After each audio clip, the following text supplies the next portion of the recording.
Good evening. Welcome. I'm Tom Eddington, CEO of FutureShapers, co-founder with my business partner, John Renesch. I'd like to welcome you all this evening to our monthly Meet the Visionaries series. Our guest this evening is Lynne Twist. John's going to introduce her in a moment. Just a few housekeeping items. Thank you all for being here. I'd like to thank the Gladstone Institutes for providing the space and being our host each month for this series.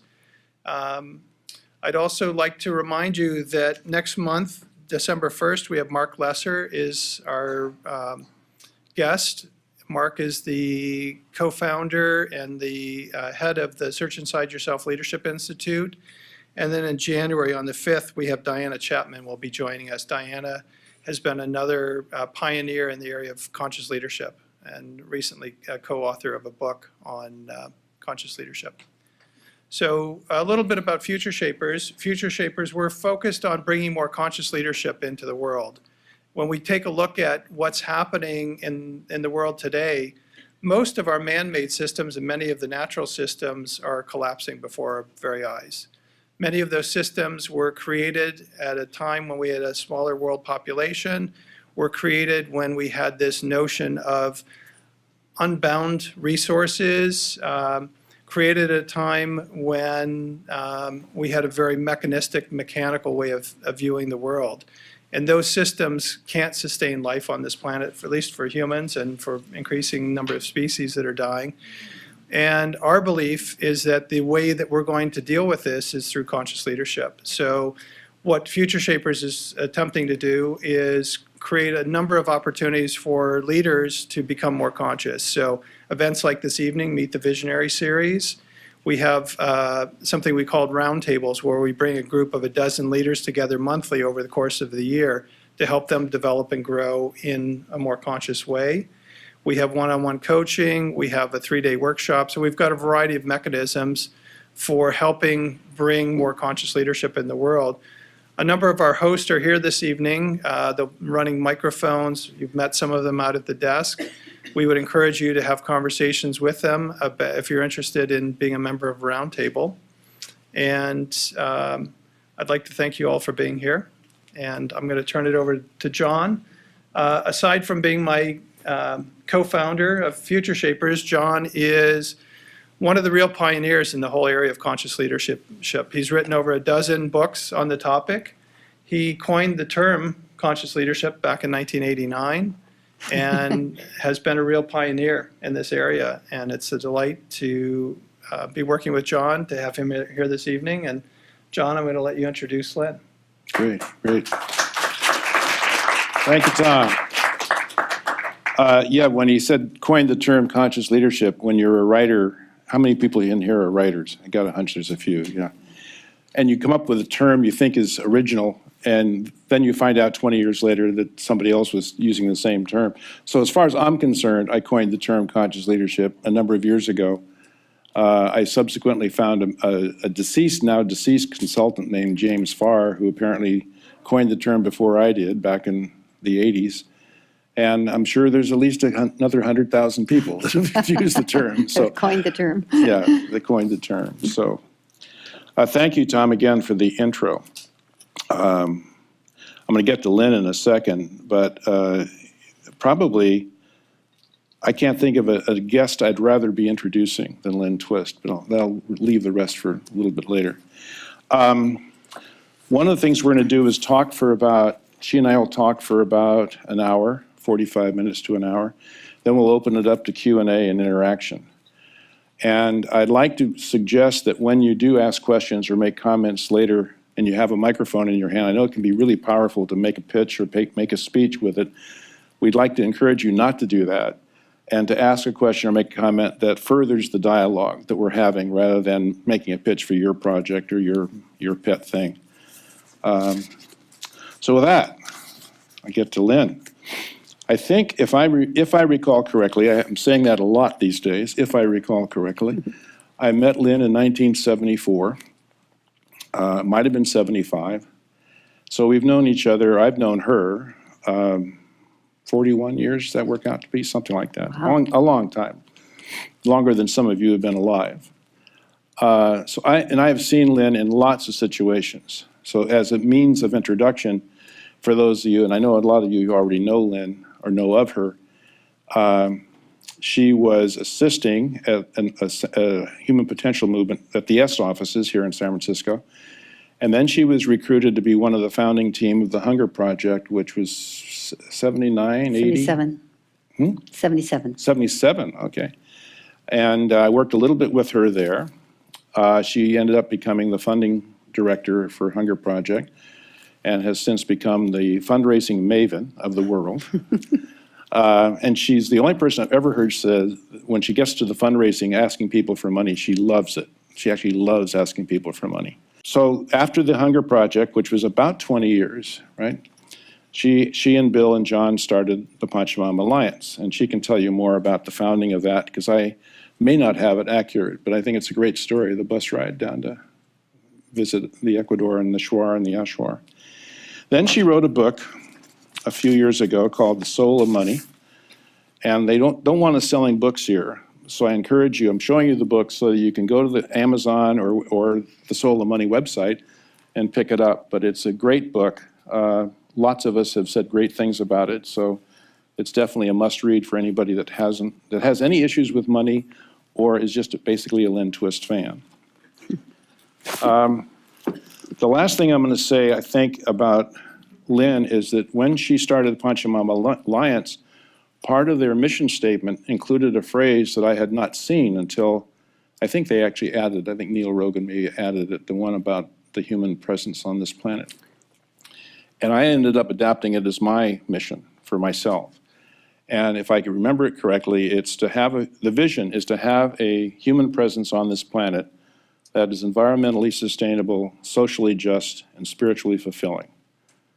And it's like I saw that and I go, how come I've never seen that before? And I think Neil said, well, it's been there for a while, but I just never noticed it. So anyway, that's part of my mission. If you go to my website, that's part of my mission now too.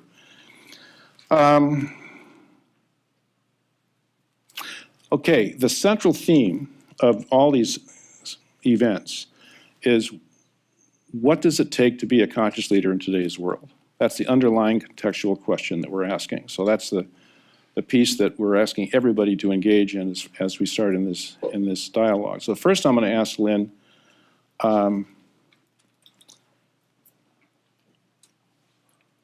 what do you think of when you think of conscious leadership? Because I mean, the thing that a lot of people, including myself, are great at the concept of conscious leadership. This woman lives it.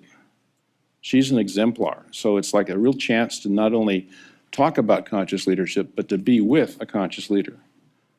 And I do an annually, every year I do a piece on conscious leadership in which I include exemplars. And the very first edition was 2013, and Lynne was definitely part of that group. Probably don't even remember that, but you were. So anyway, here's Lynne Twist, conscious leadership exemplar, dear friend. One thing I can't resist saying, I'm frequently called to say something about Lynne, and I said, if the Pope ever called me and said he wanted a living saint, and who would I nominate? Please. So with that, so you want to engage with conscious leadership, or do you want to say something after what I said to correct some of the things I said? Well, let me think. Let's go straight to the conscious leadership Okay. question. So ask me again. What was it? What do I think of when I hear the phrase conscious? What did you say? Well, the I'm so underlying, the unconscious. I contextual missed that. question is, what does it take to be a conscious leader in today's world? What does it take? That's like the underlying question. It isn't a question you necessarily have to answer or have an answer for, but it's the inquiry that we're making at all Right. these events. Right. What does it take to be a conscious leader in today's world? That's a good question, John. I thought it was, yeah. Well, let's see. I think the true answer is I don't know, so I'll start there. But I love that there's a inquiry about that now, that you're one of the people who's initiating and fostering and fomenting, and other people that I see here that are gathered. You know, Mark Gerzon is here. He wrote an incredible book about leadership and could be sitting here and spouting many, many great truisms about that. But I would say, just right off the bat, when you're interested in empowering people to be great, and it's not about your leadership, but about theirs, that's a start to what some people would say, get yourself out of the way, but to really focus on being a useful guide or someone who creates a climate for people to do their best work, to be their best selves, who holds the whole person in their sphere of responsibility. And rather than controlling people, directs people with trust and affirmation. So I think that everybody's a leader, really, and to allow people to manifest that, to be expressing that leadership in whatever way is theirs to express it, is what a good leader does. And conscious, the word conscious is so, such a oft-used word that I don't know that we really know what we mean by that, but I think of it as someone who's awake and isn't about so much about themselves, but about creating environments, climates, ways of being for other people to flourish. I'll say that to start. Okay. One of the things that I discovered a few years ago is the vast amount of money spent in corporations to teach people how to be leaders. We call it leadership development. And the year that I looked, I think it was 2 years ago, $16 billion in the US alone was spent on corporate development or leadership development. And fewer than 4%, 3 point something percent of the people who authorized those expenditures said it was not very effective. Some said it was a waste of money. Oh, dear. So we're wasting billions of dollars and tons of hours as people sit through these training programs, but we're not getting any better leaders out of it. So one of my contentions, and I'd like your take on it, is that it's all learning about the head stuff, and there's no transformational quality that changes who the person is inside that says to them, step up and lead, as opposed to play it safe and stay under the radar. So you have any feedback on that? Well, I actually must say that I know people, and some of them are here. I would use Mark as an example, but other people that are in the room who actually do produce programs that are effective. So I actually think there are a lot of programs that are effective. At the same time, I understand what you're pointing to. I think that there's a misunderstanding about leadership that is partly, I think, what you were trying to address here, that a leader is someone who's out in front, a leader is someone who's more accountable than everybody else, a leader is someone who knows more than the followers do. That misconception, I think, is something that we all know isn't really true. And when people get in positions of power and authority, often they get confused about that little thing there. So, for example, we're dealing in the Pachamama Alliance with the president of Ecuador, who's just a spectacular guy, brilliant, highly educated in the United States and Europe, came into the position of president of a small but significant strategic country with a very, very powerful vision and a big heart and a deep commitment to indigenous people and the forests and the elimination of poverty, and just a real ally for the Pachamama Alliance, our work. And as he has been in a position of such power and such popularity, I have watched him get what I'll call, to be compassionate, get confused about who he is and what his leadership is really there to provide. And I think power is a real problem when there's a lot of power and a system gives someone a kind of power that, that can, confuse them about who they are and what they really know, people lose their way. So I think there's a lot of danger in this world called leadership when it's coupled with power and a lot of money. And so I don't have a solution for that, but I've seen over and over again, I think we all have, where that position of power and money in a position of leadership can really corrupt people's vision, have them be so self-important that they start making decisions that are inconsistent with their own humanity. So I use him as an example because we know, we being in Pachamama Alliance, we know this guy. He has all the chops, He has the capacity to leave a historic legacy that's really spectacular. And right now, he's crushed by the magnitude of what happens to a leader when they're at the top of the pyramid, the pressure that's on the leader of a country or a leader of a company or any kind of a big system. And there's so many seductions to selling out, to showing up in a way that gives you more power and more authority rather than more compassion and more heart and more wisdom. And so I think there's so many dangers in the leadership game. So I can't remember what you asked me. Did I answer it? Gave it a good try, anyway. I'm reminded of some years ago when Muhammad Yunus got the Nobel Prize, and he was giving a press conference, I believe it was in Washington, a few days after that.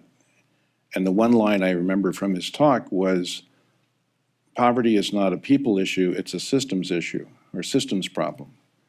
And I suspect that you have been bumping up against more systems that are dysfunctional than many people on the planet.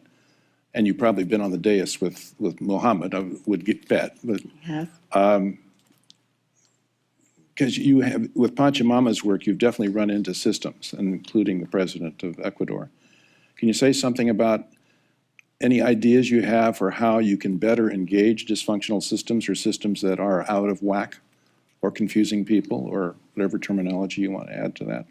Well, I say Tom really opened the evening with the acknowledgement or recognition that the systems and structures of our society, our culture, and our civilization are inconsistent with where humanity is in its own evolution. And so we're caught, I think, in a web of structures and systems that are inaccurate, out of date, are unsustainable. We all know that. Thank God they're unsustainable because that means they won't last, which is the good part of unsustainable. And we often say, or I often say, and we say in the Pachamama Alliance Symposium, that the job of our time is to hospice the death of the old structures and systems that no longer serve us, to hospice their death, which means not to kill them, not to attack them, but to know that they're dying, and they're dying naturally because they're ineffective and they're kind of rotting at the core, because they're rooted in an inaccurate worldview that's no longer viable. And so Buckminster Fuller predicted this 50 years ago, that the structures and systems of education, of governance, of religion even, of the economy would eventually crumble and need to be resourced or redesigned or recreated consistent with the evolution of the human family. And I think we're in this, if you just look at the fossil fuel economy, for example, it's just, it's completely over and everybody knows it, including the heads of the big oil companies. But the structures and systems that have propped up the fossil fuel industry and the subsidies and the no tax on waste and carbon, all of that is we're caught now, because if we dismantle that, the whole economy falls apart. So that's a giant example, but you could say the same thing about religion. And thank God for the Pachamama Pope, I call him, Pacha Pope, Pope Francis. I mean, my God, is he a cool guy or what?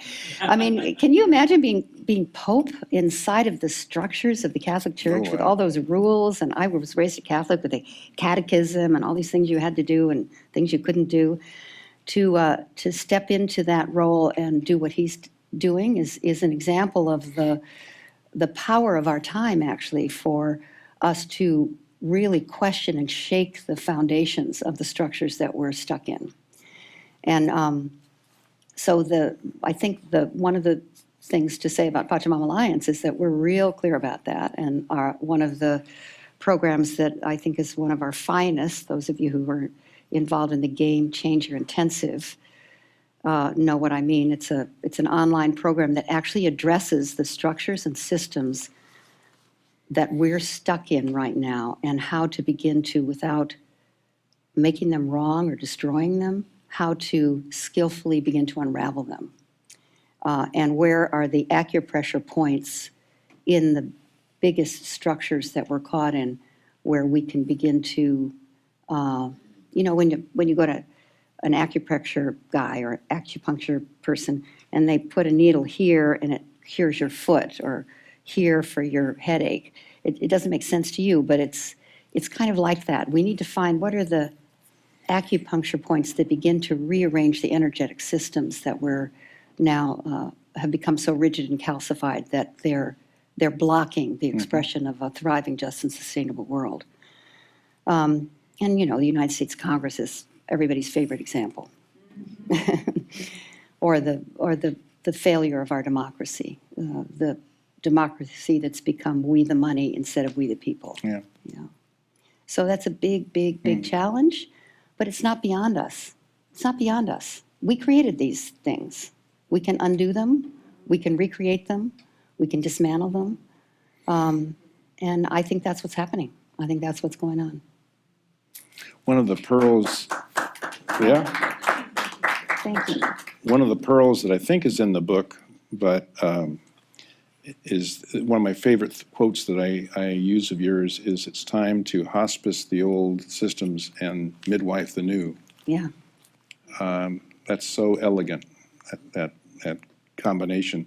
And yet even I have fallen into goring the old systems and making them wrong and all that. But it's a nice reminder that they are dying, and let them go out and make the contribution they have made, because they were at one point in time fairly useful. Yeah, or they wouldn't be there. I mean, I actually, I think we can, say really sort of pointed things about the systems. It's just that when we attack the people that are caught in the systems, that's unfair. But when we want to really analyze the systems and show how they really don't work, I think that's totally legitimate. But to recognize, I mean, I've had the great honor, really, of meeting with some of the leaders of the oil industry, for example, and they're just as caught as you and me. I mean, they're just, or the infrastructure around oil, around fossil fuels, the people who build the pipelines, the people who build those big rigs in the ocean. That's a huge industry beyond oil. And it's very, very difficult if that's your life's work and that's all you know and that's all you've ever done, to let go of that. But the people caught in those systems and structures, those and others, are, you go to Congress. I had the honor of meeting with one of the leaders of the Republican convention. And I wouldn't consider myself a Republican exactly, or a Democrat exactly, but she has very different political views than I do. But she was the most amazing person. And she is all about getting the Republicans to have a vision instead of a complaint. She said, "I'm going to turn the complaint of my party into a vision." And that's her goal. And she was just awesome. And when you actually sit down with people, even the people that you think are kind of like have lost it or are on a completely different page than you are, when you sit down and talk to them, they're just like the rest of us. They're doing everything they can to bring about a world that they can, feel good about. And so we we're all trapped in our own way. And even those of us who we call ourselves progressives, we're trapped too. So I think one of the most important movements is this trans-partisan movement that Mark and John are very involved with, these two guys that I keep referring to. They're here tonight from Colorado, which really is about really recognizing that we're all human beings really working to make the world a better place, and we're in whatever conversations that we're either caught in or choosing, and conversations that don't necessarily agree or align with us are just conversations we're not deeply yet familiar with. And when we get familiar with them, they will in some ways make sense to us. You know, I make this distinction between taking a stand and taking a position. And when I think about that, it's helpful for me. So, and this is something that applies to the conversation about leadership. So when you take a position, like a yes-no position or right-wrong position or bad-good position on pretty much anything, when you take a position, it generates its opposition immediately. So here actually generates there. And yes generates no, and right generates left, and pro-choice generates pro-life, and pro-life generates pro-choice. That's positionality always generates its oppositionality. It's just the nature of the beast. And that's not good or bad, it's just the way things work. And when you really think about what a position is, if you think about it almost geographically, it's a point of view. So Nelson, who's sitting in the front row, has a point of view of the stage. And it's a point of view. And for him, it's absolutely accurate because that's where he's sitting. He sees us a little bit closer than, let's say, Jackie, who's in the middle and over to my left and everybody's right. She has a different point of view of the stage. And for her, it's absolutely accurate and absolutely true. If Nelson and Jackie start arguing about their two different points of view of the stage, it would be ridiculous. And we all know that here. But that's actually what positionality is. Mm-hmm. It's different points of view. And both points of view are accurate, both points of view are true, and both points of view make sense from that point of view. You know what I'm saying? So a position is merely a point of view. And I don't want to demean it. I just want to say that we can dislodge it whenever we want. And I suggest that a stand is completely distinct from a position. When you take a position, it's a point of view. When you take a stand, you give up your point of view for vision. And when you have vision, you see all points of view, and they all make sense to you. You can hear them, you can affirm them, you can acknowledge them. And when you hear, acknowledge, and affirm a point of view, you don't have to agree with it, but affirm it, it can dissolve, it can let go. And so a great leader, to get back to leadership, Mahatma Gandhi took a stand. Now, it didn't mean he didn't take positions for and against legislation, for and against the caste system. Positions are very important and very useful. They're just distinct from taking a stand. Mm-hmm. But he operated from a stand that was higher, you could say, or allowed all positions to be heard and actually even be respected. Mahatma Gandhi, Martin Luther King, Nelson Mandela, Mother Teresa, Elizabeth Cady Stanton, Susan B. Anthony, those are the people who really move the dial because they operate from a stand, not from a position. And then the positions can move and release so that things can actually move forward. And I would say great leaders operate from a stand, which is not for or against anything. It's larger than something that can actually be accomplished. It's a way of seeing, it's a way of being. And it's, Archimedes said, give me a place to stand and I'll move the world. And I think you can and you do. So what you said as your mission now, the mission of the Pachamama Alliance, I think is a stand to bring forth an environmentally sustainable, spiritually fulfilling, and socially just human presence on this planet. We may or may not see that in our lifetime, but it's something we stand for. And then we acknowledge and celebrate all the positions, all the points of view in a way that people feel heard, respected, known, and then they can release their point of view and rethink, or the word respect means respectate, re-see, re-look. When people are respected and they feel respected, they then will relook. But if they feel disrespected, they get more entrenched. So I think that's part of conscious leadership, is really looking and understanding where you stand, and then not being afraid to take a position, but knowing that you're willing to get off your position if it's necessary to do so. I'm delighted you brought that up. I was going to quote it, but it's much better coming from the author herself. And we also incorporate that in our training materials, is your distinction between stand and position. Oh, So thank you. it's we use it a lot, and our host candidates here are familiar with it.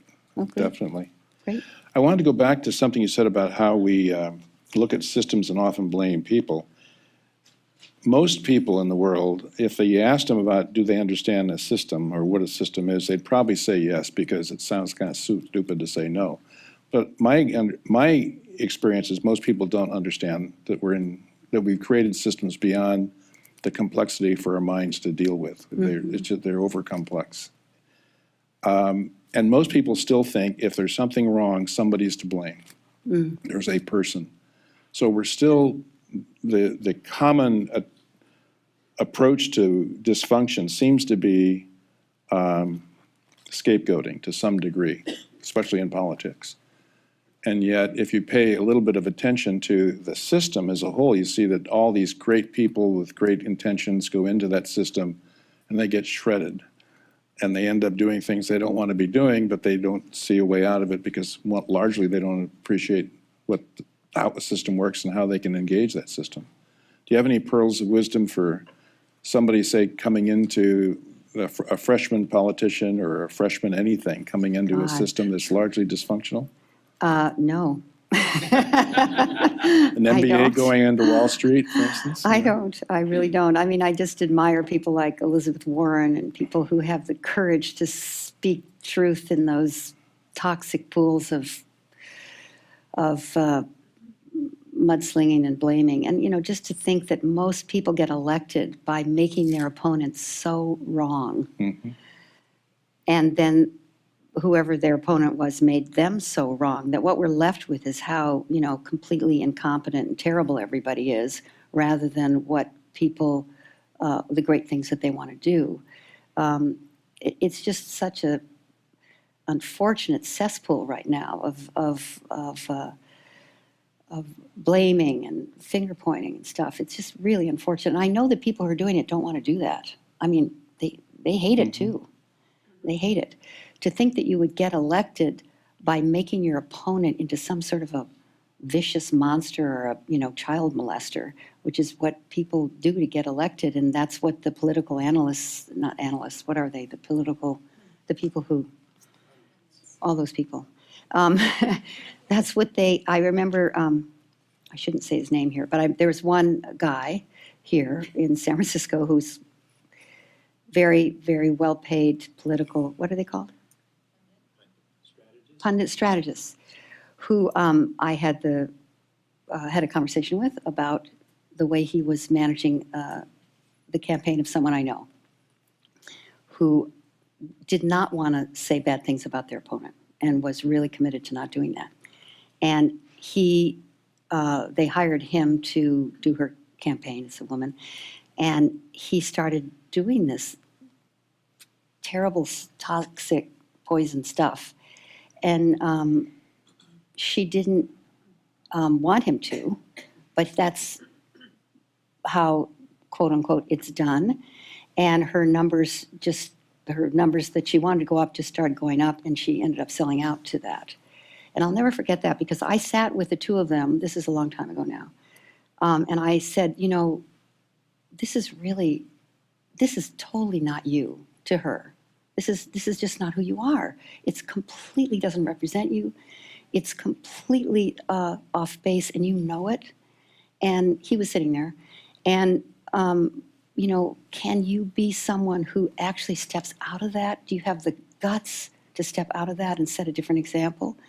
And she said she did and she would, and was going to be the shining light. And then it just, because everybody else is doing it, you know, she caved into it. It just made it broke my heart, actually. It made me start crying over it. And to think that that's the only way someone could get in public office, I just hate that. And I don't know who's going to break that mold, but it would be really incredible if somebody did. Well, don't you think we, the voters, have some role in that too? If we would vote, I mean, today was a voting day, and I voted, but, you know, the percentage is going to be pretty darn low. Really hard to get people to vote in this kind of an election. How many people voted today? Raise your hand if you voted. Yes. Yeah. And those of you who didn't, I forgive you, but next time, really get out there. It's so tragic that people think it doesn't make a difference any longer and they can't fit it in. And in Ecuador, in South Africa, in Bolivia, everywhere else in the world, you have to vote. We're one of the only countries in the world that it isn't required. Most countries, you get taxed if you don't vote, or you are fined if you don't vote, or you can't get a passport if you don't vote. I mean, really, most countries in the world absolutely require the citizens to vote. And to think that the most powerful and important democracy in the world, most First people, modern democracy too. most people don't vote. It's not like some people don't vote. Most people don't vote. So it's really tragic, just tragic. We've got so much work to do on our democracy. Oh, my God. Thank God there's people here doing that. And Pachamama's working on it too. Yeah. Lynne, I'm going to ask you a question I've never even thought of asking you before, but it's just occurred to me. You have been involved in rectifying global problems for all the time I've known you. Maybe a few months that you weren't doing that. I know there were a few months where you were ill because you were doing all that traveling as well. Seeing as much distress in our society, in our global society, seeing as much hunger and violence, and maybe not first-hand violence, but second and third-hand violence, what keeps you going because your energy level is so high, and you're just passionate about what you do, and you just what gets you up in the morning and gives you, because I know it's not put on, I know it's not a get psyched up thing with you. Where does that come from? What's driving that? Let's see.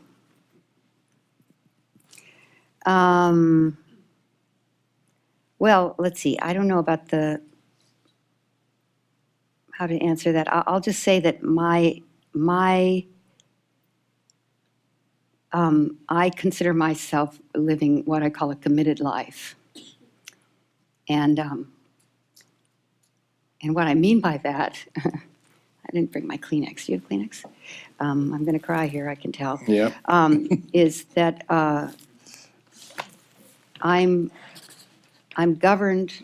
Okay, we don't have to have this all be about the Kleenex. I'm not crying quite yet. But I just always, it's so Add stupid. Kleenex to the always list for cry. next time. Let's see. I'm governed by my commitments, not by my desires, not by my wants. And that sounds kind of weird and probably not very fun, but it actually is such a relief. Because my first experience of that was really working with Buckminster Fuller, as you knew him too, and really just observing his amazing life, just incredible life. and the way he lived it. And it was so clear to me, and he would say this, it's so easy to live a life if it's not about your life starring you. If it's about your life starring you, you've got problems and breakdowns, and people don't like you, and you're not sure if you look right or if you're saying the right thing. All that stuff is going on all the time. But if you're not living a life that's all of your life starring you, if it's a life that you realize has been given and that it's about something larger than your own life. In my case, when I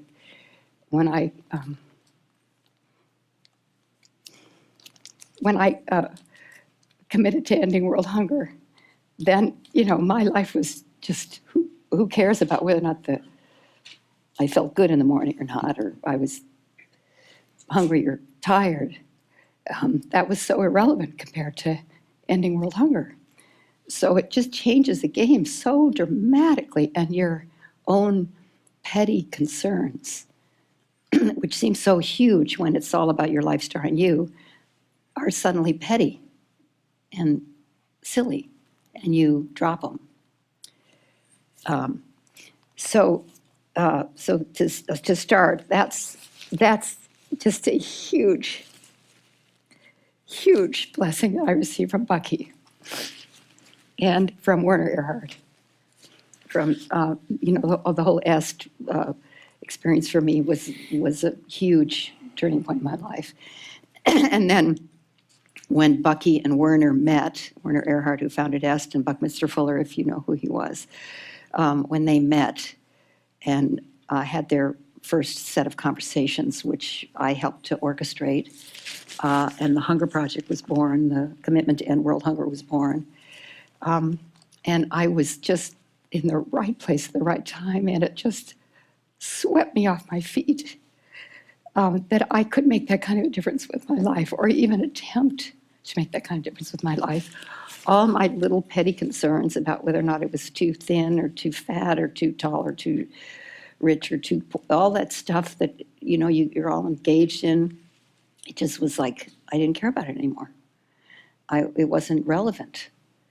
And, it's not that I never have these thoughts. I don't want to make myself into some kind of weirdo, but it just changes everything when you commit yourself to something larger than your own life, larger than you can even accomplish in your own lifetime, I recommend. So that it's not about your life. It's not about getting it done before you die. That's really, really a blessing. And that's what gets me up in the morning. And now it's really, ending world hunger is still in my heart, in my bones. And I don't know why I'm so touched by this, I guess because you're all so friendly out there. We started, I'll just say about the Hunger Project, because when we started, there were 44,000 deaths a day in 1977 on a planet with 4 billion people. 44,000 deaths a day, mostly children under 5, every single day. And now we have 7.3 billion people, and the rate of hunger is down to just over 15,000 deaths a day. From 44,000 on a planet with 4 billion people, and now on a planet with 7.3 billion people, down to 16, just almost a little over 15,000 a day. And and it was not going in that direction. It was not going down. It was going up when the Hunger Project was born.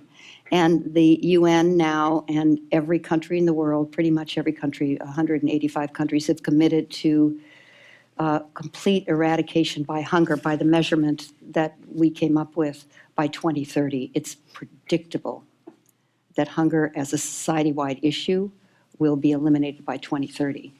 I may not live to see it, but I know I made a difference with that issue. Not me personally, but the commitment, the stand.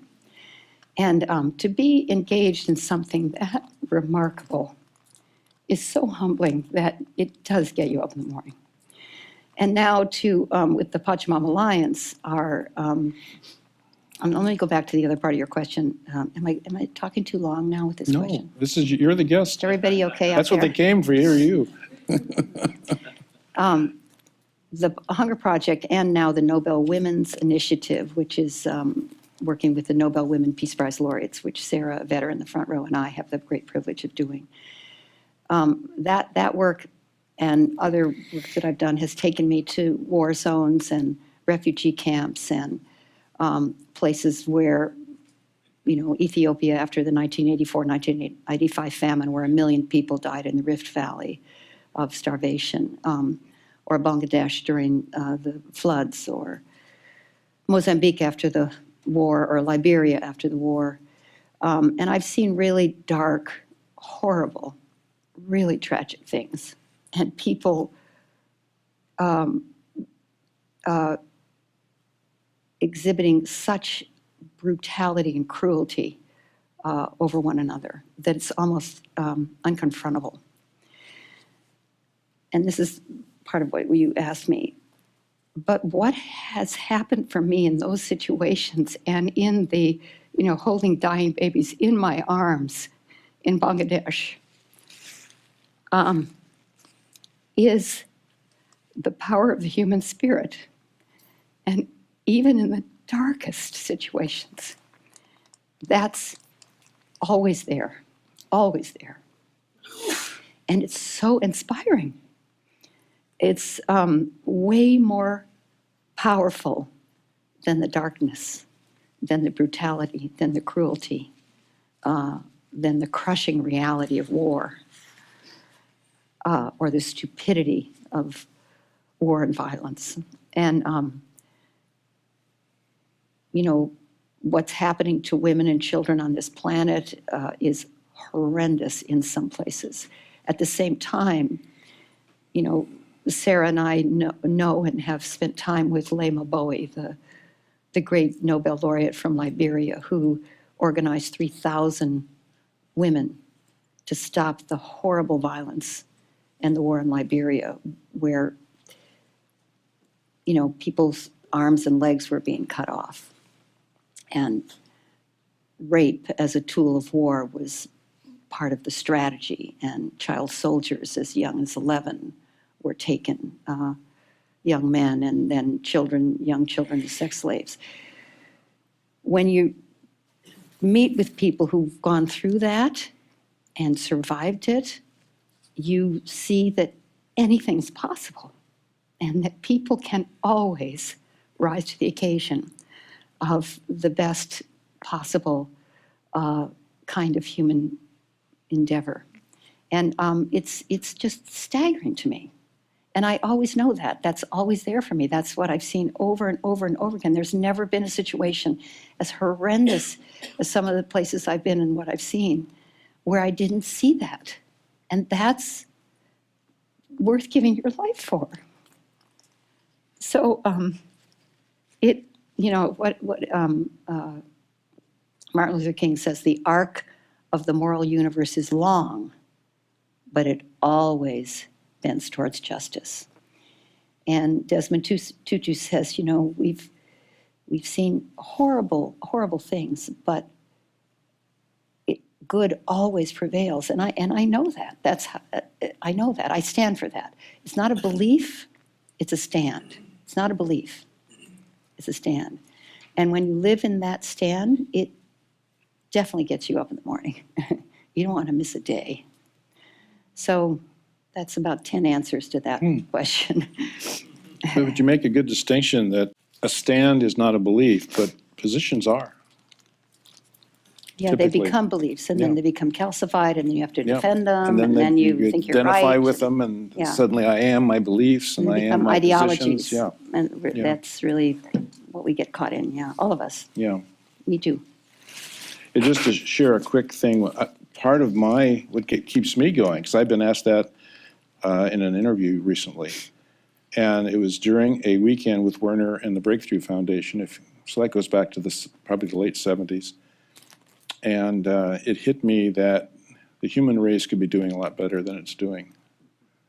And that's stuck with me ever since. So that has been a big part of my keeping it up and not having, bestseller books or not being as heard as much as I want to be heard and all that kind of thing. But it's like the human race could be doing better. And as far as I can see, they still could be doing a lot better than they're doing. So.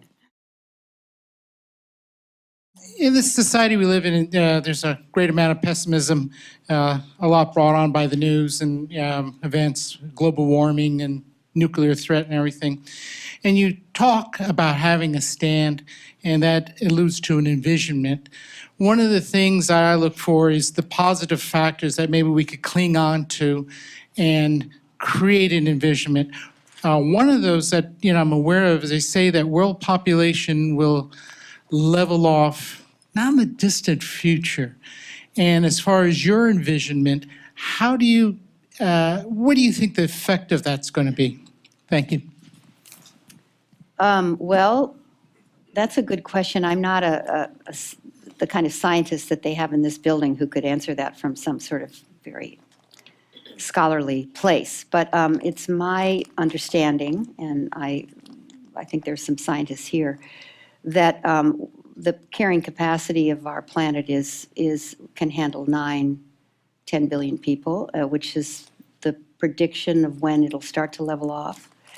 And I know we can food-wise from the work we've done with the Hunger Project. And Gandhi said there's enough for our need, not for our greed. So if you want to really look at what the power of population growth can do, it can give us the gift, you could say, of having to share with each other, of being forced to share with each other. Another, you could say, gift of global warming, of climate change, is that there's nobody who can escape it, and we have to solve together. In many ways, we're living at a time where the choices you and I make impact the future of life for the next 1,000 years. That may not have been true previously, and it may have been true previously, I don't know, but it's real clear now. And some people would consider that scary or a burden. I think it's a complete gift that that's the case now, because it ennobles your life. That you can make that kind of a difference with the choices you make, impacting the future of life for the next 1,000 years. So global warming, these giant problems that can't be resolved within borders, they can't be resolved by governments. Governments have to play a role. Everybody's getting ready for Paris.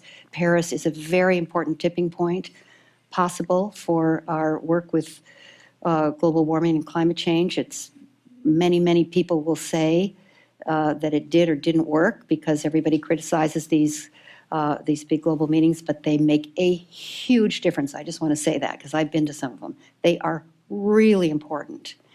And the Paris meetings are hugely important.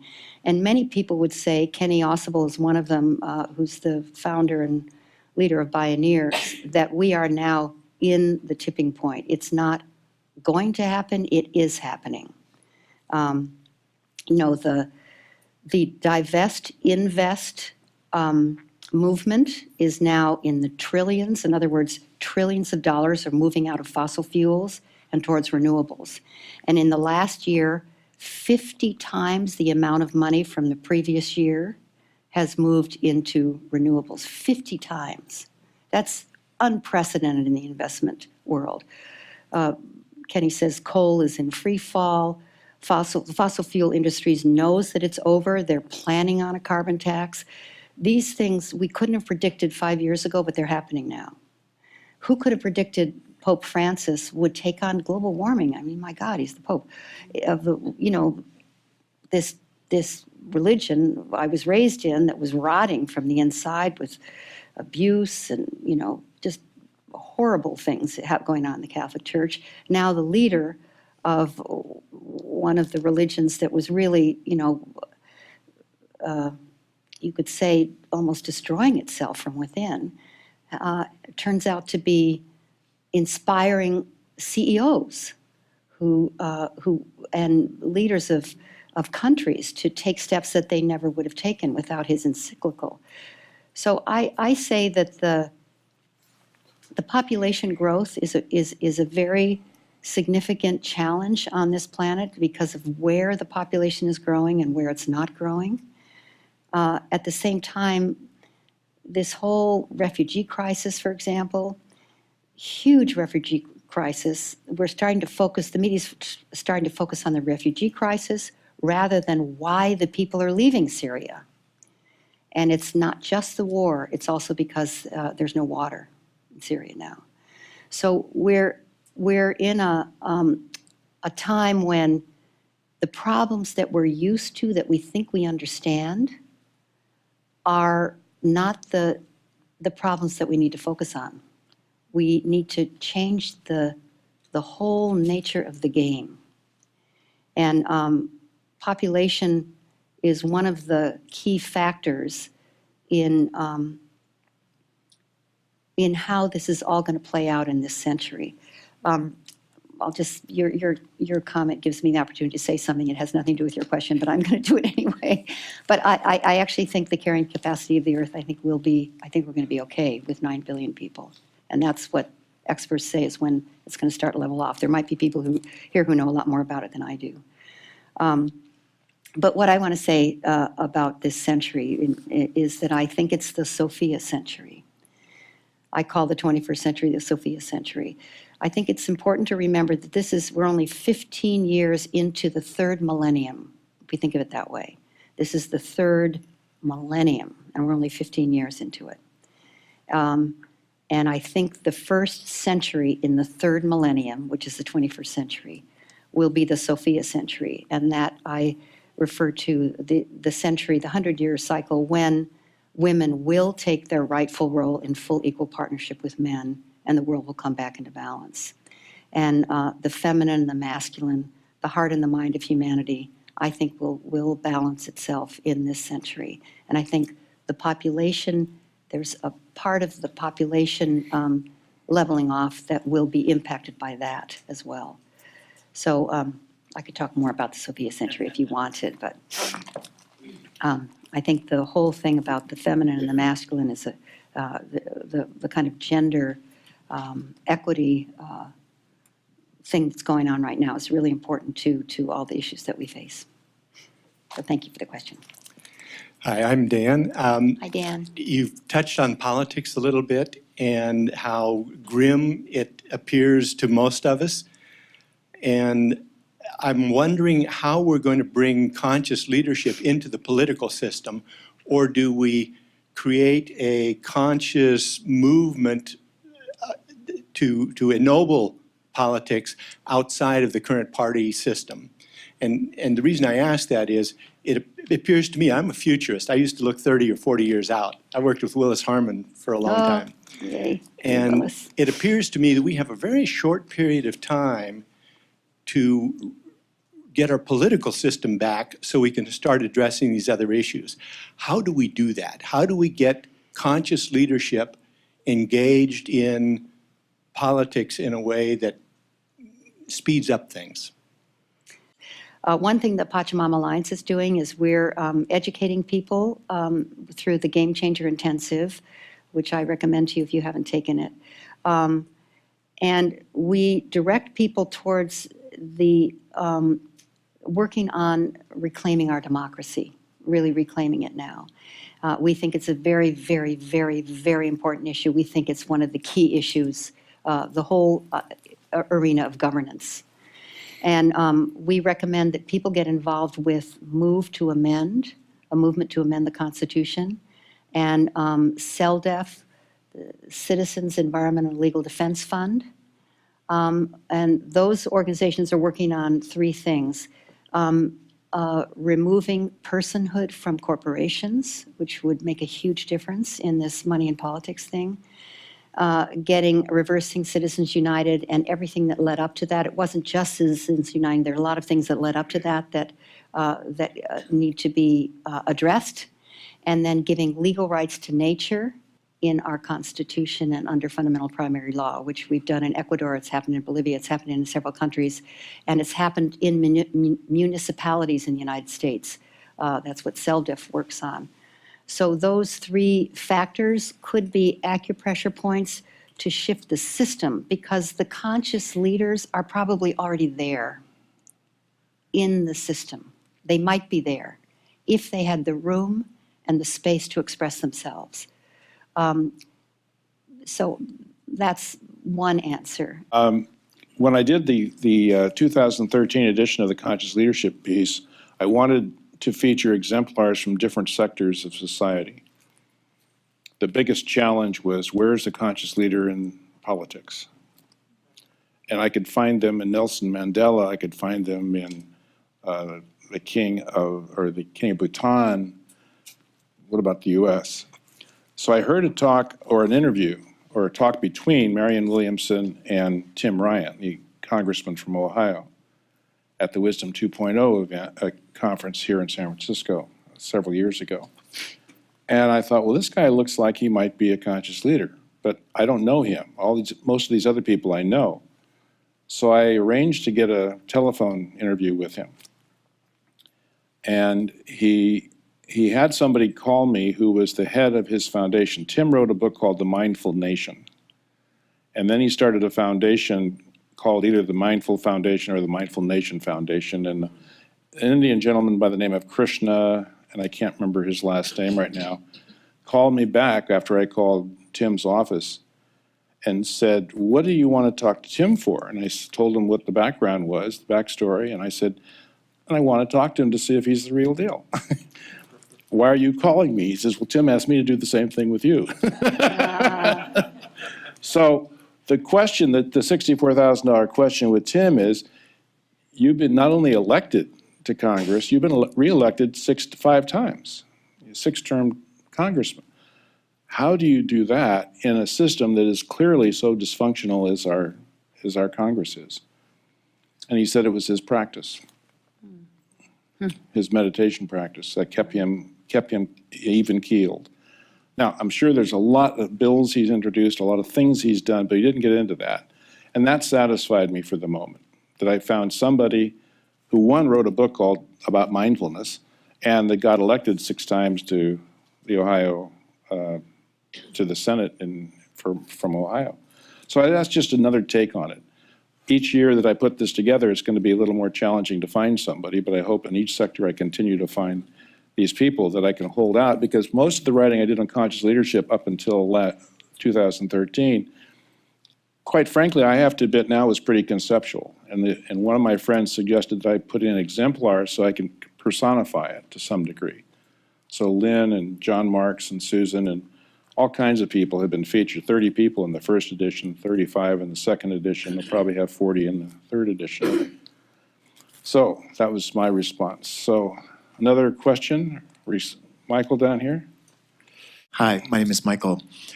So my question to you is, what role do you think technology will play in this transformation that you envision?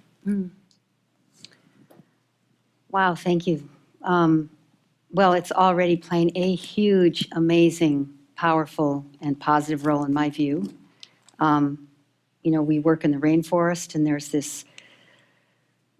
this beautiful fungus under the rainforest. It actually covers the whole planet, called mycelium, if you're familiar with that.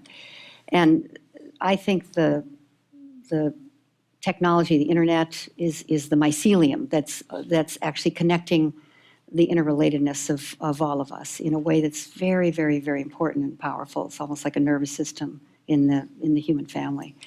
And, you know, it'll be used for good, and it'll be used for not so good.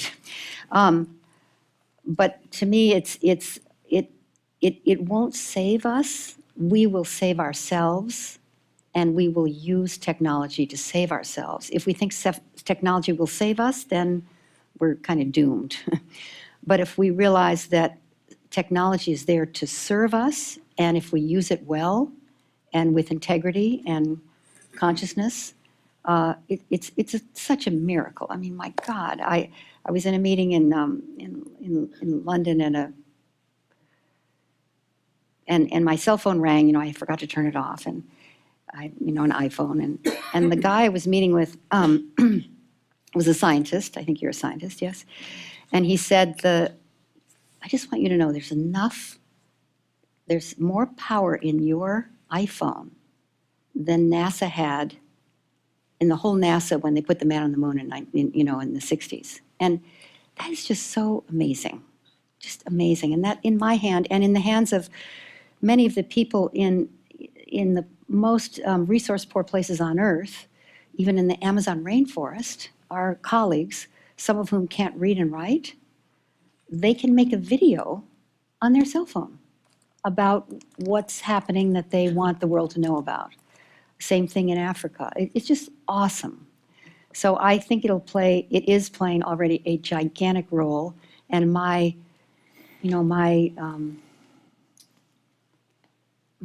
see, I have concerns about it like everybody does because, it's so powerful. And when you think of how ISIS is using it and Boko Haram and some of the groups that have lost their soul right now, they have access to it too, just like they have access to bombs and guns and all kinds of things that can be harmful. But technology really has a huge role, and to me, it's the miracle of our time. It's connecting us. It's telling the truth about the fact that we're completely and totally interrelated, and we're not separate. We're not separate from each other.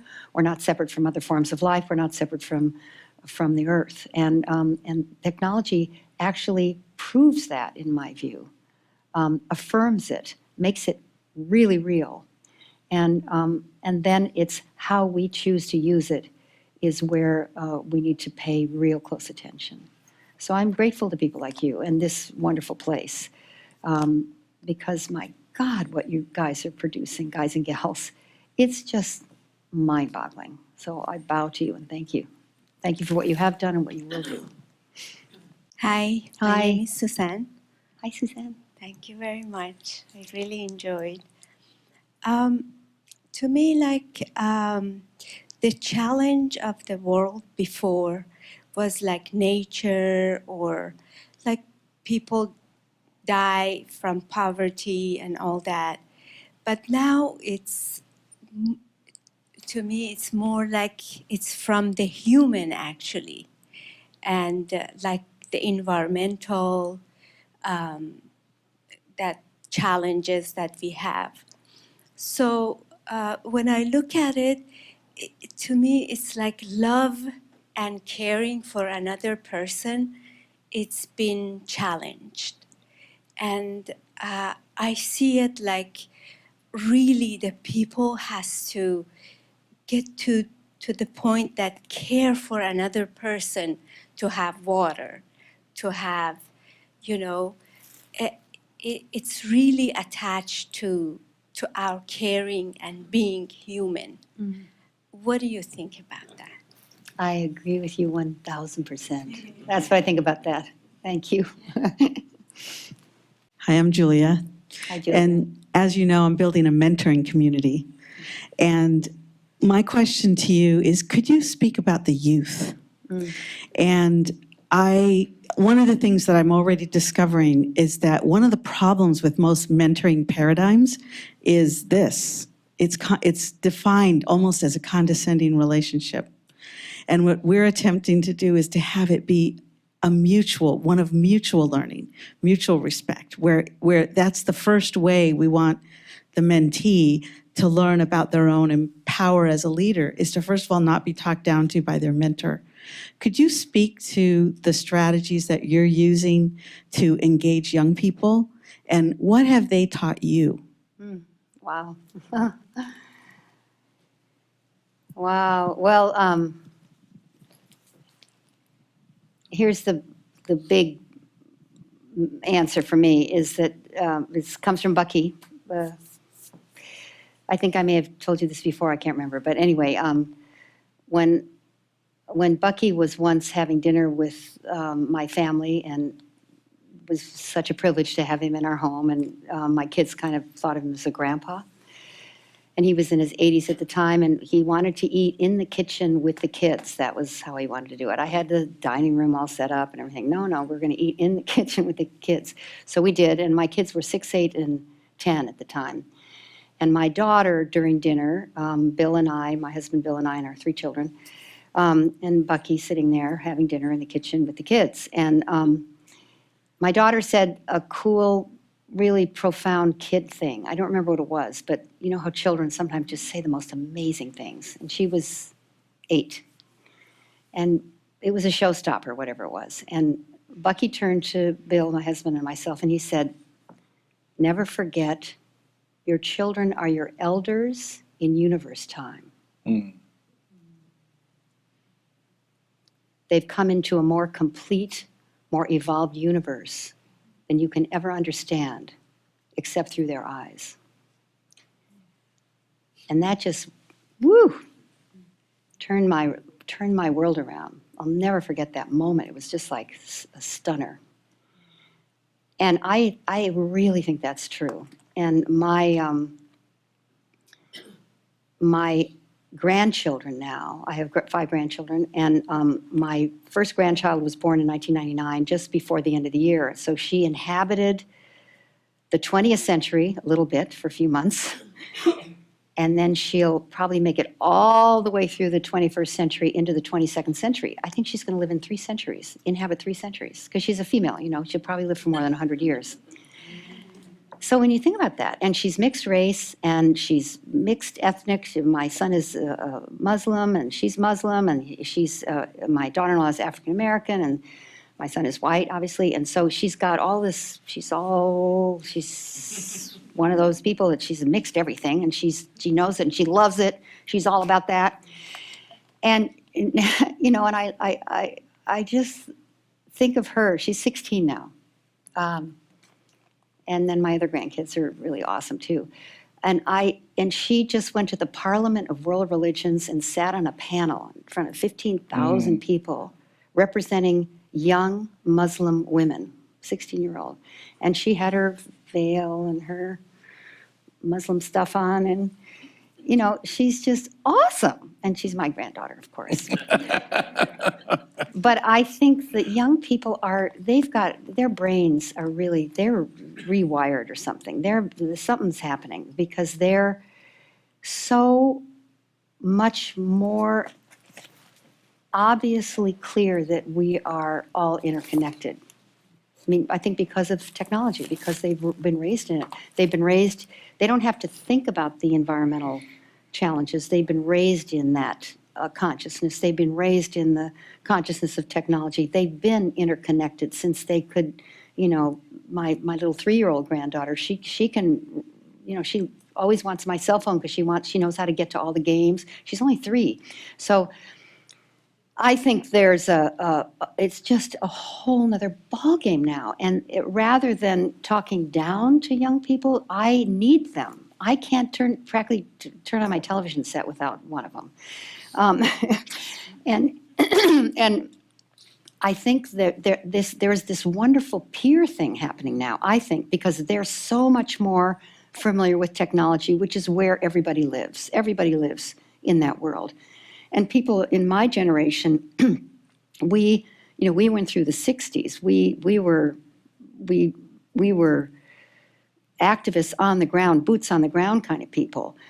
We weren't sending an email to 8 million people to sign a petition. We went door to door to get a petition signed. So we have a particular kind of wisdom that came from that, but we need the knowledge and the deep understanding of the interconnected nature of everything that they have. So to me, we're peers, and I love that.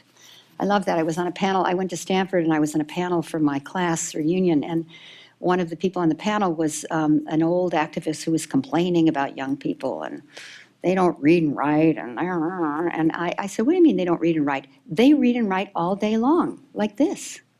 They read and write all day long, way more than we did. And it's fast, and it's effective, and they get right to the point. And, you know, to me, it's just awesome. And the young people that I know and that I have the privilege of working with at the Pachamama Alliance are so sharp and so fast. I was in a meeting last Friday in New York with some people that Simon Sinek, if you've heard of him, he did a TED Talk that's had 25 million views, 25 million views, one guy. And he and his staff are very, very young, and they are so quick and so fast, and they get right to the point and they make stuff happen. And they're not about warming up, they're about action. And I have such respect for them. And they had a lot of need for me because their world is so fast that they don't have a lot of access to what I'd call deep wisdom and contemplation. And that's something that I have a lot of experience with. So they need me, but I really need them. So I think it's just spectacular, the power of young people today and what they have in their hands. And I think it's very important for them to connect with mentors who can bring them wisdom that they're not going to be able to access with the fast-paced world that they're living in without some connection to some people who are in that world. So I can't remember if I've answered your questions, but in Pachamama Alliance, we are to attract young people. It's young people who attract young people. It's not older people who attract young people, and there's no tricks. You just have to include in your founding group, in your leadership group, young people, and that will attract young people. I think we're headed for a paradigm of intergenerational reliance. Yeah, I love that. I think that's so cool. Which is, that rather than they don't know and we do know, is we all know something that somebody else, the internet has been great for that because we all automatically teach our friends how to do it. So if you didn't know how to do something later today, somebody will probably tell you how to do it and then you'll know how to do it. But it's not because they're younger or older. They could be 3 years old. Yeah. And you're learning from them. Yeah, listen, gosh, I mean, they know so much. They know how to navigate the devices that have all knowledge that's ever been known in the history of the world is on your cell phone. You can get it on your cell Yeah. phone. So it's just incredible. Yeah. To me, it's thrilling, and it changes the game with the generations. Just completely changes the game. I love that.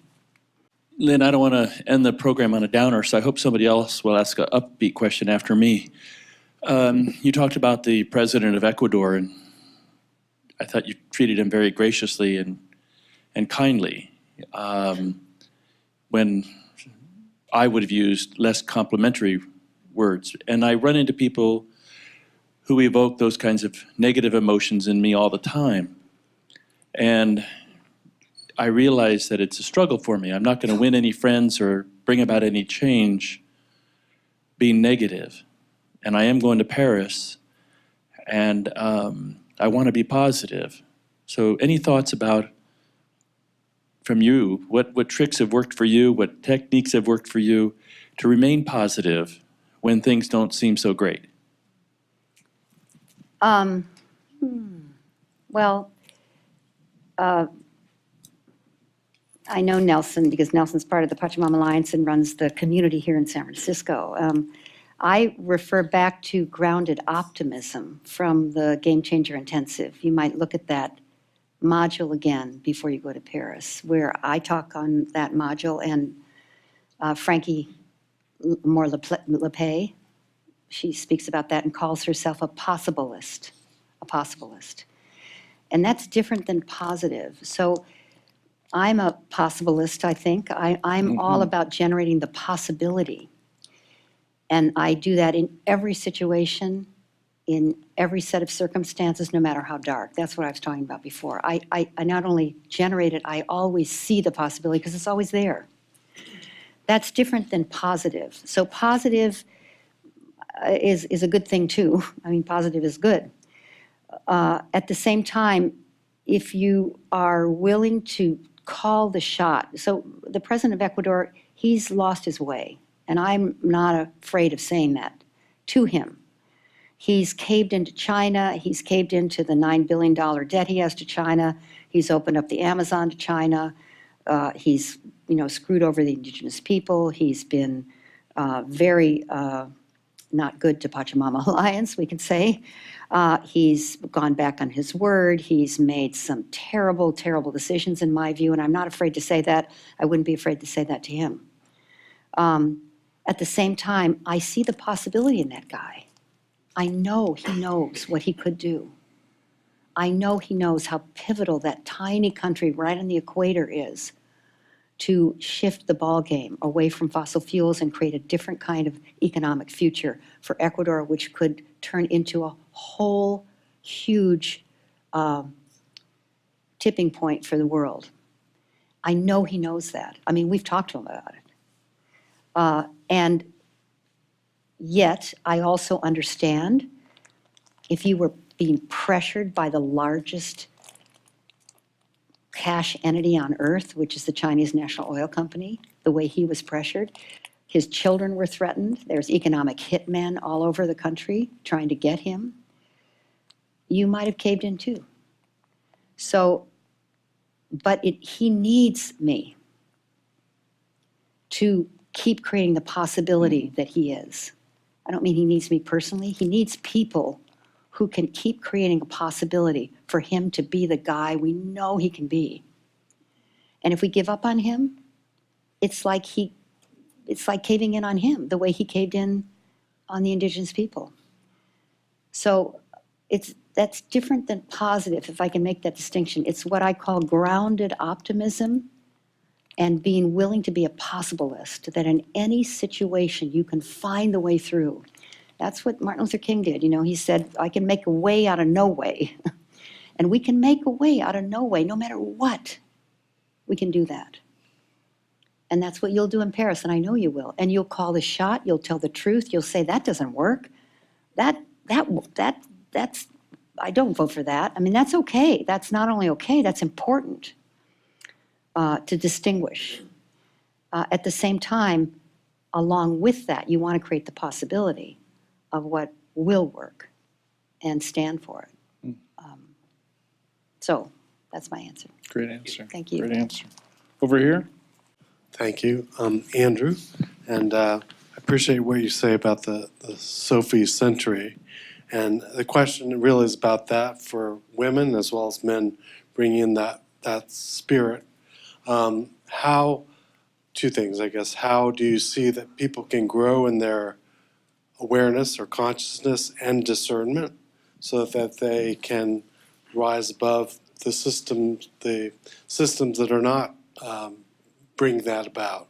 How do you grow in your discernment and awareness so that you can see the larger vision and not get into polarizations like we're talking about? That's the first question.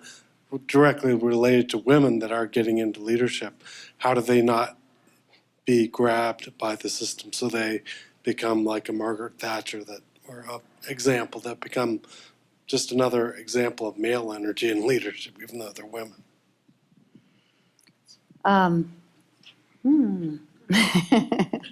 Well, step one, step two, I don't know.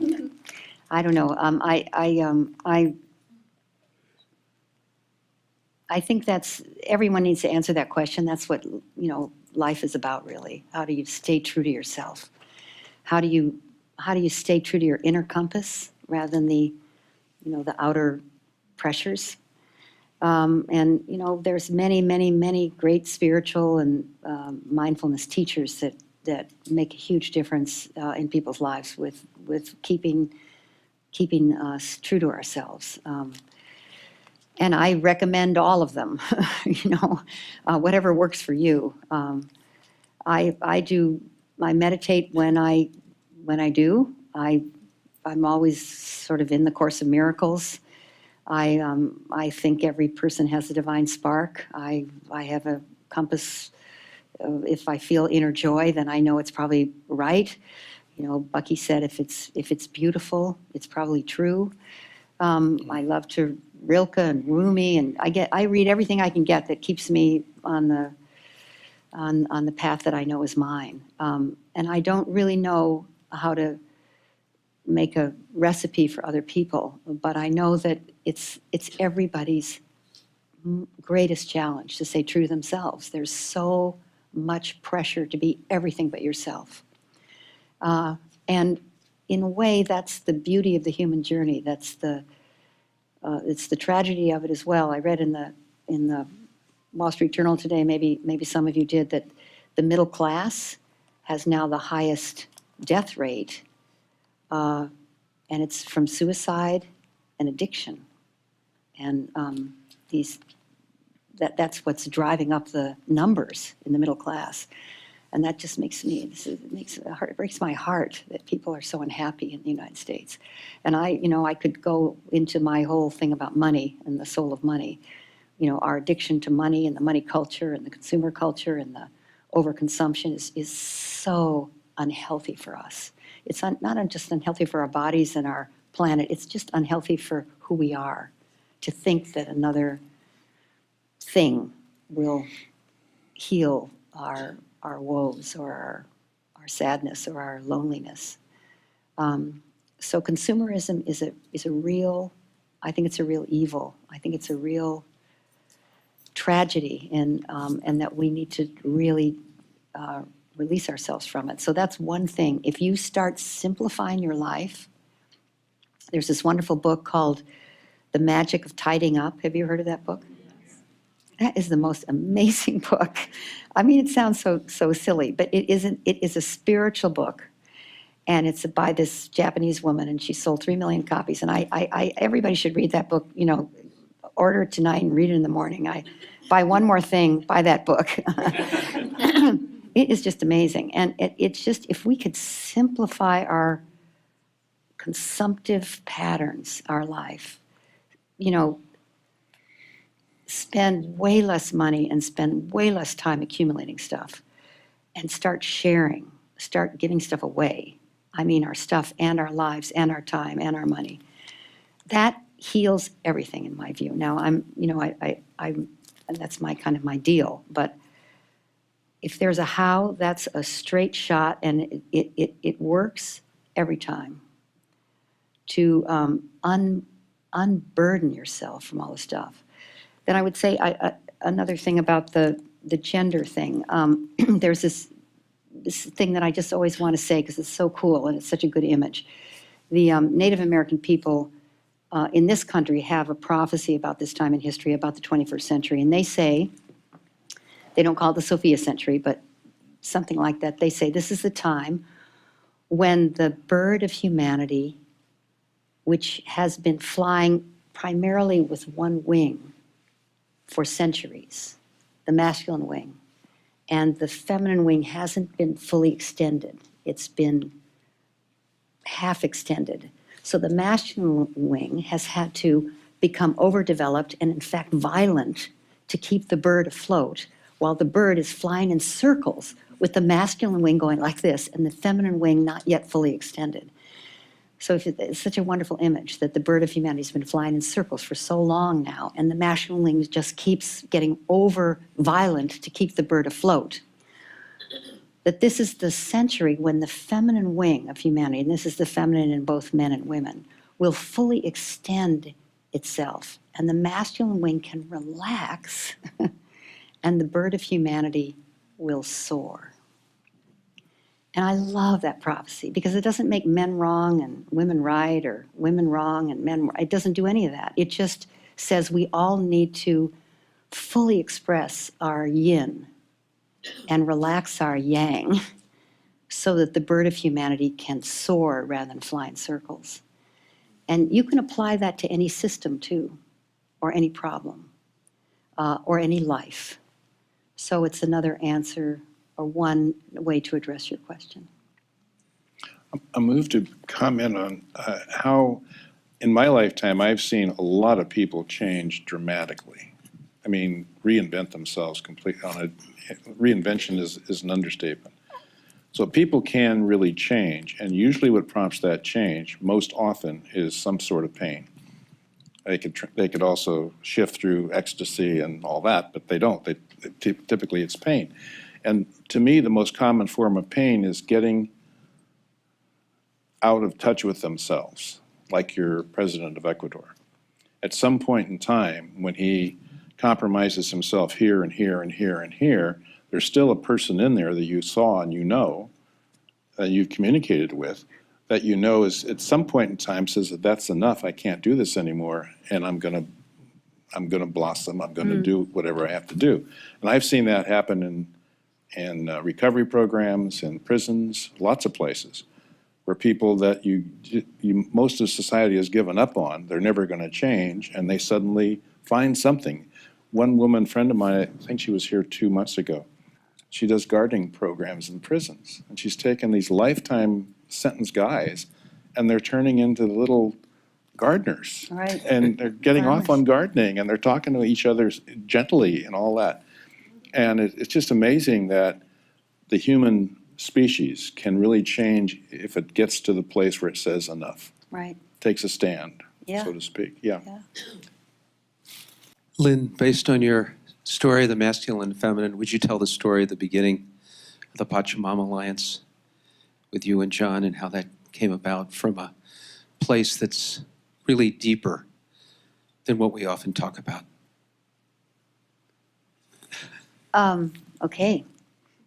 So I was very engaged in the Hunger Project and responsible for fundraising operations in 57 countries. And so I was a very dedicated and, you could say, obsessed, some people did, person with the work of ending world hunger, and had my attention and my focus was on sub-Saharan Africa, countries like Ethiopia, Ghana, Senegal, Guinea-Bissau, South Africa, Namibia, places like that, Mozambique, and Bangladesh, Nepal, India, Asia, subcontinent of Asia, India, and sub-Saharan Africa. That was, my whole focus was there, kind of if you look at the world map. And we were not working in South America. It was kind of like over here, because hunger is not a big problem in South America and Central America. Poverty is, but poverty and hunger are not the same thing. People have enough to eat in those countries. So my whole focus was on that part of the world. And I had a friend who invited me to go to Guatemala. It was just sort of off my radar to help him with his development efforts there. And John Perkins, who was a friend of mine, who had spent many, many years working in the Ecuadorian Amazon with the Shuar people and was there during the Peace Corps, his Peace Corps days, was part of this trip to Guatemala and was a friend of mine. And so John and I did a favor for this friend of ours named Bob, and we went to Guatemala. And Guatemala was kind of out of my deal. And when we were there, we got the opportunity to spend some time with a shaman, and this is in 1994, and I was very much about ending world hunger, and shamanism wasn't on my radar. And so I wasn't very familiar with that, but I thought, that's cool, let's go see the shaman. And the shaman did not want to meet with us because we were with a group of Americans, and Americans, he didn't like Americans. And the CIA had done some really nasty things in Guatemala with the death squads, and he didn't want to have anything to do with Americans or white people even. But John Perkins, who had been trained in shamanism, put his holy objects, his shamanic objects, on a mesa cloth in front of the shaman's door after the shaman said, "No, I will not work with your people. I will not do a session with them. I'm sorry," and closed the door. Then John said, "Just let's wait." And he put his mesa, this cloth, and his stones and stuff in front of the door of the shaman's house. And then we sat there and waited. And 10 minutes later, the shaman opened the door and asked us to come in. And that was like, ooh, this is something pretty cool. So then the shaman agreed to see us and see our group. And there's a couple chapters here that I'll skip. So we took 12 people to a mountain top area where the shaman said, meet me there at midnight, and he drew a map and showed us where to go. And when we arrived, 12 of us, on this mountaintop in the middle of the night in Totonicapan, Guatemala, the shaman had built, his name was Roberto Pose, he had built a huge, like a bonfire. And he told us, he didn't speak English and he didn't speak Spanish, but he spoke Mayan with a little Spanish, and John Perkins, my friend, spoke a little Mayan and a lot of Spanish. So we could kind of communicate with this guy. And so the shaman said he wanted us to lay down by the fire in a wheel with our feet towards the big fire in the middle. So we made like a wagon wheel around the fire. So you can sort of picture this in the middle of the night on this mountaintop in Guatemala. Very kind of exotic and cool. And the shaman was a really cool guy, kind of weird guy, but you know, you could tell he was a shaman, he was weird. And so we laid down, and then he without much explanation, because he couldn't really talk to us, he started to drum and chant. And he did tell us to close our eyes and journey. So he's drumming this amazing kind of rhythmic drumming thing. And then he's chanting, and his voice was just completely amazing and hypnotic. And the drumming and the chanting and the crackling fire and the night air. And if you can kind of imagine, this was really like this mystical, they're at midnight, and it's this amazing sounds and experience and feeling.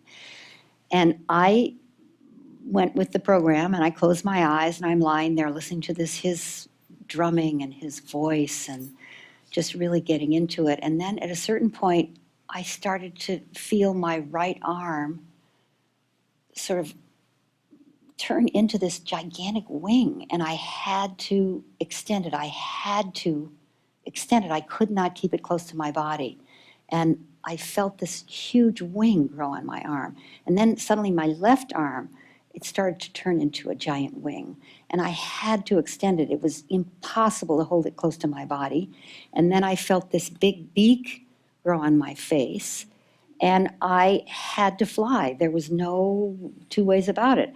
I had to fly. And I started to fly like a big giant bird. I was a big giant bird. And I was flying in slow motion, kind of like this. And I flew up above the campfire where we were, and I saw the people down there. And I was one of those people. I was down there. There was me down there, but I was this bird. And I saw the people around the fire and the shaman. I could still hear his voice, his chanting and his drumming. And I started to fly into the night sky, slowly, like in slow motion. And at a certain point, it turned into day, and I looked down, and I was flying over a vast, vast, vast, unending forest of green that went forever and ever and ever. And I looked down through the tops of the trees, and I had really acute vision. I could see the little critters and things on the forest floor if I focused on that. And then if I would focus my gaze on the treetops, I see them really, really clearly, and the birds. And then I would look ahead, and I would see the vast forest ahead of me. And I kept flying. And then at a certain point, these disembodied faces of men with orange geometric face paint on their faces like this, and orange, red, and black, and yellow feather crowns on their heads, started floating up towards the bird, speaking in a strange tongue, calling to the bird, calling to the bird. And I'm flying like this, I'm the bird, and they're floating up, and then they're disappearing back in the forest, these faces. And then they come again with their feathered crowns and their orange geometric face paint, calling to the bird. And it was just hypnotic and mesmerizing and powerful and vivid and, amazing. And it went on and on. And then I heard this loud drum beat. It was very startling. And I remember opening my eyes and sitting up and realizing that I was a human being. I wasn't a bird. And looking around the circle, and all the other people were doing this. They were all discombobulated like I was, kind of something had happened to them too. And then I noticed that the fire was all the way down to embers. So this had been quite a while. I don't know how long. And I looked across the circle, and the shaman was directly across from me. And he was a very strange looking man, like I said, and with the glow of the fire, he looked really, really, like a Halloween character kind of guy. And then he said to us, or in the way that he could communicate, he wanted to hear from each person. So each person shared their experience, and everybody had become an animal, everyone. Someone had become a wolf, I remember, a woman had become a snake. Everybody had become an animal except for one person who fell asleep and dreamt of her grandkids. But when it got to me, I shared about my experience of becoming this giant bird and the forest and the faces. And the shaman gave me a kind of a weird look, and then it went around the circle. And then John shared, my friend John Perkins. And he had a very similar vision, almost the same, but very mystical, very similar, same idea kind of with these faces. And so then the shaman completed the ritual, and I and asked John and I to stay and talk to him. So we did, and he told us it wasn't normal vision, we were being communicated to by a people who were calling for us, and we needed to go to them. And this was absolutely critical and essential. And in my mind at that point, I'll just tell you, I didn't buy it, kind of. I mean, even though the whole thing was amazing, I thought, what? We're going to go to some people. Who are these people? And John immediately knew that they were the Achuar people living in southern Ecuador, in what's called the Southern Oriente of Ecuador, because he had just been there with the Shuar people that he'd spent many, many years studying shamanism with, and living with as a Peace Corps person. And the Achuar had had very little contact with the outside world, almost none. And they had told their Shuar brothers that they would be seeking contact with the outside world, that they knew contact was inevitable, and that it was coming in the year 2000. This is 1994. And they said they told John and the Shuar they were going to initiate contact before it came to them in ways they couldn't control, with people that they felt they could trust. And John had just been with them before he came to Guatemala, so he says to me, Lynn, I know who they are, I know where they are, I know the facial markings, I know the crowns, it's the Achuar, I was telling you about them. And he said, we have to go. I said, well, you go. I'm ending world hunger, and we're not done. We can't check it off, A few more hungry people out there. And that's your deal. I got to go to Africa. And he said to me, you'll go. You won't forget this. It will haunt you until you go. And I just dismissed it, kind of. I didn't dismiss it. It was pretty powerful, but I couldn't go with it, to tell you the honest God truth. So then I went from there to Africa. So I went to Ghana, where I had a board meeting for the Hunger Project, and we're sitting in a boardroom with, there were 8 Ghanaian people, 5 men and 3 women, and me, in the Novotel in Accra, Ghana, a nice French hotel. We're in a conference room around a oval table. We're having a very serious meeting. They're all Ghanaian. Ghanaian people have very, very dark skin. It's almost blue-black. And they're very beautiful. And we're having this conversation, board meeting, and then the men at the table, the 5 men, start having orange geometric face paint appear on their black faces.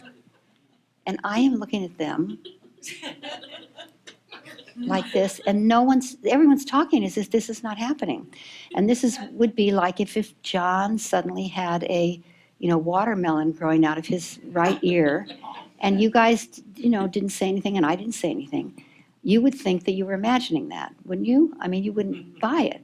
So no one was saying anything about this. And so I realized, I just thought, well, I'm hallucinating. That weird thing that happened in Guatemala, I've lost it. So I went to the ladies' room and got myself together and came back. Everybody was still talking normal. And then it happened again, and I just burst into tears, as I often do. But this was for a different reason. And they said, what's the matter? These people with the orange face paint on their faces, what's the matter, Lynn? And I didn't say what was the matter because I thought I was crazy. And so I said, I think I'm really, really sick, and I've been traveling too many countries, too many time zones. I actually just need to go. I need to go home. I'm going to have to leave. So I went up and packed my bags. I went straight to the airport, 1994, no cell phone, no internet. And I got in the next plane that was to Europe, which was to Frankfurt, and the whole way I saw the faces coming towards me, whether I had my eyes open or shut, all the way to Frankfurt, all the way from Frankfurt to New York, all the way from New York to San Francisco. By the time I got home, I was a complete and utter wreck. I thought I was crazy. I was in tears. I was shaken. It was really like a breakdown, big breakdown. And when I got home, I couldn't really tell my husband about it because I didn't really believe it was real. I thought I was crazy. So I told him as sort of a, I don't know, kind of a sleazy way. I'm having these weird dreams, and I don't know, I don't understand them, and I'm so tired, and I didn't really tell him like I'm telling you. And then I tried to call John Perkins, because I thought the only person who will understand this is John Perkins. So I tried to call him, and he was in the Amazon, so I couldn't reach him. And he was there for 2 weeks, so it was 2 weeks of just, it was a kind of torture. The dreams, when I was dreaming, sometimes when I was driving, they would come. So then when John came back, I told him, and he said, I've been with Achuar just now. They're waiting for us. They want 12 people. They want to have their first encounter with 12 people from the modern world, and we need to take people there, you and I. They want people with global voice. They want people who know the rainforest is critical to the future of life. They want people who know that indigenous people are key to this passage that humanity is going through. They want people who know that, who believe, who will respect the ways of the shaman, and they want people with open hearts. And so John and I put a group of 12 people together with those qualifications, including my husband Bill, and we traveled to Quito, down the Valley of the Volcanoes, over the eastern side of the Andes, over the Pistaza River Canyon, through the Cattle Forest, down the canyon to the edge of the Amazon rainforest, and we flew in a small plane, 3 at a time, into Achuar territory, which was like forbidden, and landed in a dirt area next to a river, 3 at a time, and then 3 more would come, and then 3 more. And when all 12 of us were there, they came out of the forest with their orange geometric face paint, their yellow, red, and black feather crowns, and their spears. And that was the beginning of an encounter over which I never got. And and that was the beginning of the Pachamama Alliance. Now, I want to say I tell this story that often now because I don't want the Pachamama Alliance to be only about that. It isn't about that. That call from the forest, from the Achuar, from the spirit of life, is probably why you're sitting in this auditorium. It called you. It called Nelson. It called John. It called all of us. It's calling all of us now. I happened to hear a specific call from the Achuar people, which really was a call from the rainforest, which was really a call from the spirit of life that took place through the Achuar and through the rainforest, and we were lucky enough to hear it. But I say that every one of us is being called now. And that's why you came tonight. That's why you're here. That's why you're interested in topics, the kind of topics we're talking about. That's why conscious leadership is so important. That's why John organizes and you organize these beautiful talks. So Pachamama Alliance has many origin stories. If you're involved with Pachamama Alliance, how you got involved is your origin story, and you're the source of the Pachamama Alliance. So I want to just thank you for asking that question, and Yeah, thank you, John. that's how it started. Yeah. Lynn brought some material down here on Pachamama Alliance, and there's a picture there on the top brochure of the face-painted crown-wearing Achuar.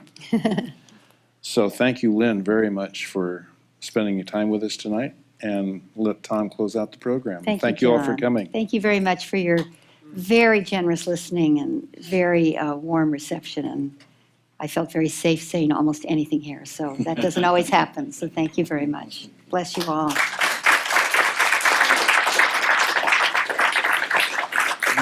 Thank you, Tom. Thank you.